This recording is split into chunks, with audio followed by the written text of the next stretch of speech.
Hi, I'm Mr. Coleman, and I'd like to give you some information about AP Computer Science at Plant.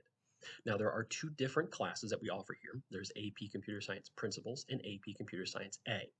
AP Computer Science Principles is the more introductory course. It's designed for students that don't have any coding experience in their past. Now, if you do have coding experience, it's still perfectly fine to take the class. You'll just be a little ahead of things. We will be coding in that class in JavaScript. Now, in AP Computer Science A, that's the more advanced class, we go into a lot more depth and detail, and the kind of coding problems that we solve in that class are much more in depth than what you have in principles. It will be coded in Java.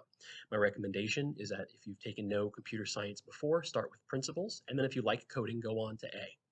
Now, as far as materials are concerned, as long as everything goes according to plan, you shouldn't need anything. I plan on doing this class through Canvas and other websites I've used before in the past, and everything will be delivered electronically.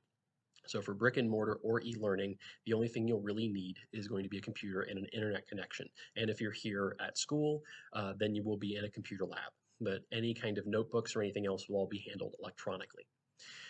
Hope to see everybody soon, either digitally or on campus. Be well and be kind and have an excellent day.